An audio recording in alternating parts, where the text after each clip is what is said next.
So when I hold that glass up, what comes to mind?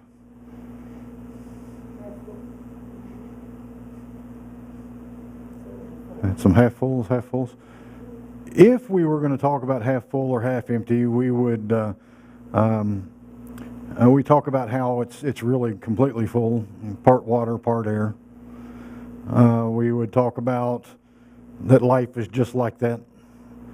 It's completely full. We have a choice of what we fill it with. We can fill it all the way up with goodness, or we can just fill it up a little bit with goodness and let the rest of it just do its own thing. But it's going to be full. But we're not talking about that today. I have another question for you. How heavy is that? How much does that weigh? The weight of glass. That's true. More importantly, depends on how long I hold on to it. If I hold it for a few minutes, it's no big deal. If I hold on to it for an hour, I'm probably going to be getting a little tired. I'm going to start feeling like this thing weighs about 50 pounds. If I hold it all day, I'm going to have all kinds of pain. Probably feel a little paralysis in my arm. That's if I can still hold on to it. It could slip out of my hand and break. Today we're talking about the weight of worry. And worry is very much like this glass. We can let worry fill up our lives to whatever extent we want. But it really doesn't matter whether we just let worry sneak in a little bit or a whole lot. It does matter how long we hold on to it. The absolute weight of this glass, the absolute weight of worry, or the size of that worry, does not matter. It's all about how long we hold on to it. The stresses and the worries in life are like this glass of water. Worry about something for just a little while, it's probably not going to have that great of an effect on you. And in all honesty, I don't know of anybody who hasn't or who has been able to eliminate worry completely. It's going to come in. Things going to happen, and there's going to be that little, even if it's just a split second, there's going to be that little bit of worry. That doesn't bother you. That doesn't affect you that much. It's when we choose to keep worrying over and over and over and longer and longer and longer and hold on to it that we start having some issues. Worry is the great detractor from our life. We could say the great distractor as well. First, let's define the word worry. It's to feel uneasy or troubled, to work under difficulty or hardship, struggle, to cause to feel anxious, distressed, troubled, to bother, to annoy. That last part of the definition is one that really gets on me when I remember it. To bother and annoy. Because that's all it is. A worry is just a little annoyance, unless we let it grow. Worry feels like something positive in some cases. I have a sick relative. Well, if I worry enough about it, it's going to be like I'm doing something. No, it's not. No, it's not. It gives us the feeling that we're doing something because we're keeping them on our mind. We're keeping them in our minds. We're thinking about their illness and hoping for their wellness. We get caught up in it. And all we're doing is focusing on the negative. We're focusing on the worry. And we're letting that worry get heavier and heavier and heavier and heavier in our lives. The feeling of being in control that worry sometimes gives us, I just want to let you know, flat out, that's an illusion. It is not giving you any control whatsoever. The truth is that worry only leads to deeper negative emotions. Period. We could stop right there, but we're not. We're going to keep going. Here's an example. We worry about a task that seems overwhelming. We think the worry is going to lead to solution. The more I think about it, the greater my chances and opportunity of finding a solution, finding clarity. In reality, The worry only adds chaos to our thinking and causes anxiousness. The anxiety creates fear. The fear creates more worry, and we spiral into an even deeper chasm of negativity until something happens that breaks us out of the vicious cycle. And usually that happening is not very pleasant. Usually it's like a slap in the face to say, wake up. Except sometimes a slap in the face would be nice compared to what we get. The more we worry, the more we have to worry about. If we are one of those people who cannot hide our worries, then the people around us pick up on that energy. And they start experiencing, maybe they're not worried, but they're experiencing the negative or dark energy that you're kicking out. There is one truth about worry that I can guarantee stands true every single time. Worry serves no purpose. It simply uses energy. It's energy that you could be using elsewhere. It's energy that you could choose to put towards something positive. It's energy that you could use to go out and do something that you want. See, this worry is not just in your head. It affects your physical ability, your physical desire to do anything. It stops you cold. In Matthew chapter 6, verse 27, Jesus asks, "Who of you, by worrying, can add even 1 hour to your life?" While this is true, the fact that worry does not add any time to your life, it is also true that worry will actually take away from your life. It will take away from your life experience. If you are deeply worried, you start adding stress. Stress causes disease. You start losing time in your life. So worry is not so great after all. And if that was not enough, here's something else worry does. It sends a message. It sends a message to the people around you that they're not good enough to help you with this problem, that you're going to have to do it yourself. Even if you have a whole team of people, if you're sitting back worrying about it, they're picking up the energy, the vibrations that they aren't able to do it. So you've got to sit over here and worry about it.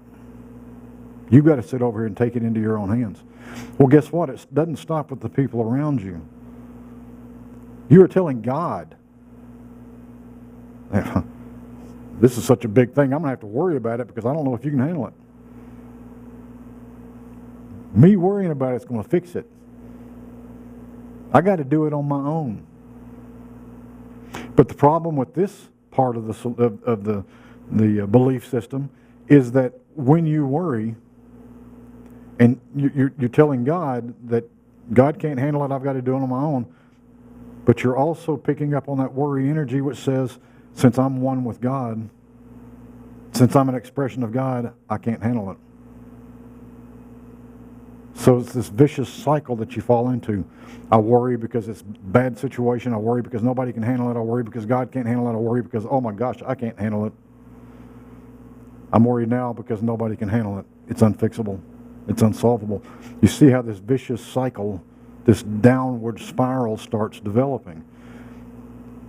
A few years ago, many years ago, I read an article about a lady, or as a I don't remember where I read it now, but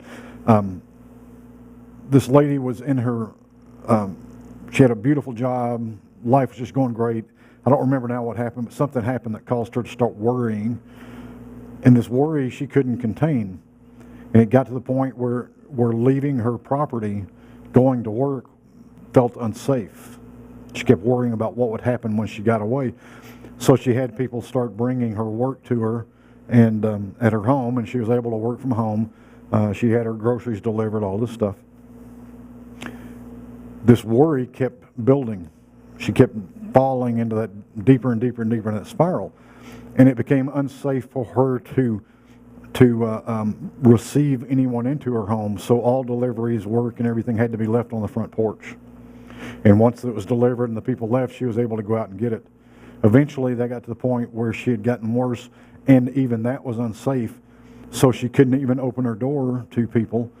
So she lost her job. She became ill because she wasn't eating properly. And this kept going down and down and down and down until finally her family found her living in her closet. The weight of worry weighed on her so heavily that she shrunk her comfort zone to the point where she couldn't even get out of a closet. The law of attraction works. And if you're kicking worry as your vibration into the world, you are going to receive more to worry about. You're going to receive more worry. Your worry is going to get deeper and deeper and deeper. Now, this is a rare instance that somebody's worry goes from, oh, I can't go to work anymore, to I can't get out of my closet. That's rare. But it does not stop this downward spiral that you can fall into pretty easily. The fear of what might go wrong is what causes us to worry. We see a situation, it's like, oh my gosh, our minds kind of go to that worst case scenario pretty quick. It's like, oh, she tripped over that. Oh my gosh, she's going to fall. And so worry kicks in. Sometimes it eases up. Sometimes it doesn't. But it's that fear of what's going to go wrong that kicks us into worry. The downward spiral is a very slippery slope. And it's easy to get pulled deeper and deeper and deeper. Because that first initial worry does feel like you're actually, oh, okay, I'm showing concern. Others might see this and think I'm a pretty good guy. Look, I'm concerned about them. And it can go very quickly from that to, oh my gosh, this is going to be a horrible situation. And then you find yourself sliding down to that deeper slope. The fear, even that initial fear, is an illusion. It's just an illusion. Jesus also talked about even the birds and the flowers of the field have all they need to thrive. How can we be any different? Everything we need to handle any situation in life already exists and is available to us. How much more calming would that be? You find yourself in a situation that worry starts to kick in, because like I said, it's going to kick in because that's just human nature. How amazing would it be if we could stop that and go, oh yeah, every solution already exists and it's all available to me. Take a second and try those on. Worry about how bad it's going to be, knowing that it's all going to be just wonderful, fine, beautiful. Which feels better? Which would you choose? And it truly is your choice. So the weight of worry does weigh us down. It hurts. It can paralyze us. Paralysis by analysis. When I was working with groups, in the corporate groups, I saw this every single event that we did. Paralysis by analysis. You present a situation, worry kicks in that you're not going to be able to figure out the solution, and then you get so busy thinking about it, you're paralyzed. You cannot make a move. Paralysis by analysis. That's what worry is. Worry is those thoughts. Okay, well, I could try this. Oh, but that may not work, so maybe I need to try that. Oh, that probably won't work either. So we just work ourselves around and around and around. Was it somebody that, I think it was my grandmother, one of my grandmothers might have, we just work ourselves into a dither. I hadn't heard that in a long time. I don't know where that came from. Worry simply weighs us down. It stops us. It cheats you out of the life experience that you deserve. It cheats you out of a life experience that is yours to claim. It cheats you out of truth. And when I say it cheats you out of truth, I mean it cheats you out of love, peace, joy. And I don't know any one of us that would gladly give up love, peace, and joy.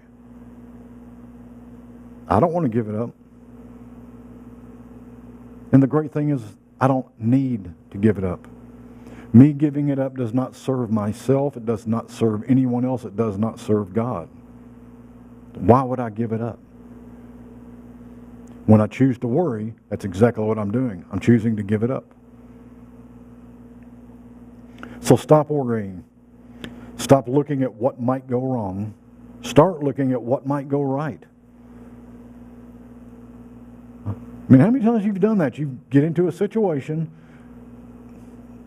instinct tells us, oh my gosh, this could go this way, this could go wrong. What happens if you stop? You call a timeout. You go, wait a minute. What if it goes right? What if I don't know what the right way is, but this turns out incredible? And then you let your imagination go. How would that be? How would that feel? Ask yourself, what will this situation look like when it works out perfectly? Even if you're stuck in that weight of worry, ask yourself that question. What will this situation look like when it works out perfectly? And I bet you're going to see that weight of worry ease up a bit. Ask yourself, what will I think of myself when I accomplish this task that is before me? And if you ask yourself that question and you answer that question, you're going to have part of the quality and the trait that is within you that is already there that's going to help you through it. That's going to help you get through this situation that you hadn't found a way through yet. What will I know about God when I allow guidance and I go further than I ever believed I could in this situation? See, start asking these questions of yourself. You start thinking about the possibilities. You start thinking about the goodness and the direction you could go. You don't have to have the answers yet. But these questions will reveal the traits that you have within you, the ability that you have within you to move through any situation. There is no situation, thing, or person worthy of worry. None. Because in all honesty, even that loved one who is ill and you're worried about them, you are not sending positive healing vibes and energy to them. If you're worrying, you're sending negativity, darkness. Worry's tough. It's tough to get rid of, especially when you've got somebody, a loved one in front of you that's ill. It's very hard to be joyous in a situation like that. And maybe joy is very hard to come by at that moment, but love and peace and light is something you can use instead of worry. Hold their hand, smile, send them love. But when that worry sneaks in, ask yourself, what will this situation look like when it works out perfectly? What will I think of myself when I accomplish the task of sitting here in love and peace and light? What will I think of God when I realize guidance and love? Ask those questions. It will bring you out of worry. It will allow you to experience goodness. So let's close with prayer. Father God, knowing God's presence, power, and wisdom are infinite, always we open awareness and understanding to experience the divine more fully. Knowing the divine is fully within us, we know that we can release worry. We can embrace the love and light and peace and joy that are you, that are us, that are our oneness. Knowing we are products of the creativity and wisdom of you, God, we recognize in our oneness with you that we are able to release worry completely. to hold only love and peace in our minds and our awareness. Knowing God's presence, power, and wisdom are within and everywhere present, we realize we can experience the divine in each moment, in every situation, in all ways. Father God, we know this to be our truth, and we are grateful. And so it is. Amen.